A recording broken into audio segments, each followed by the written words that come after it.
Alright, so I tested this iPhone 6s in 2026, so let's talk about it. Okay, so let's just first start off with the camera. So this one has a 12 megapixel rear-facing camera and a 5 megapixel front-facing camera. Now the front-facing camera is actually a massive upgrade from the year before's iPhone 6, because the year before's iPhone 6 was a 1.5 megapixel camera, and this one was a 5 megapixel front-facing camera, so it was a pretty big jump, you could say. Now I went to test the 12 megapixel rear camera, but something's wrong with mine, and this is happening with both photos and videos.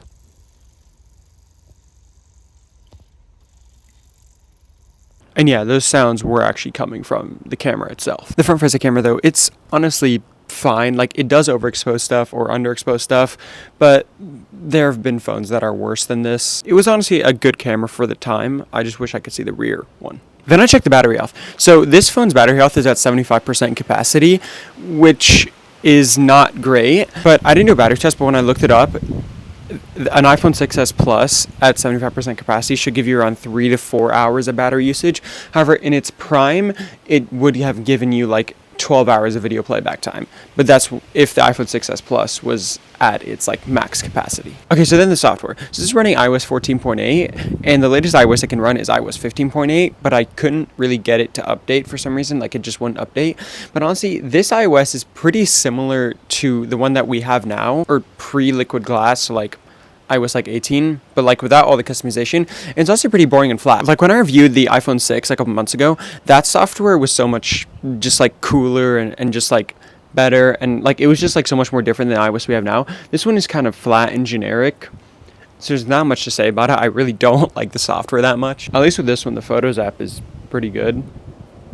Sick. The phone also has like a fingerprint sensor, which for today's standards it's pretty slow, but for 2015 this was like super fast. Also, the audio quality is decent. Another build quality. So the iPhone 6s Plus is honestly a pretty thin phone. It's 7.3 millimeters thick, and in comparison, the iPhone 17 that came out in 2025 is 7.95 millimeters thick. It also has a headphone jack, which is pretty cool. This one is also the gold color. It's honestly more similar to rose gold than actual gold, but this is a super cool color, and I honestly really like it. And I just like love how like thin the phone is. It's not as thin as the iPhone 6, obviously, but it is still thinner than like my iPhone 15 that I have. Now, in conclusion, could you daily drive this phone? No, and that's for two reasons. It's the battery and the software. So the latest software this can run is 15.8, and tons of apps like Spotify, Instagram, Chrome, they all need like iOS 16 or later, so this won't be able to run tons of apps.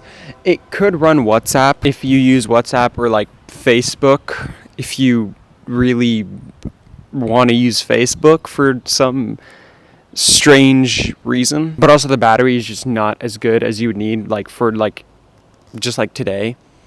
Like 3 to 4 hours of video playback time, because it's at 75% capacity, is not great. So yeah, no, you can't daily drive this because the battery is just not good enough, and the software is gonna make you use like almost no apps. But yeah, I am done now.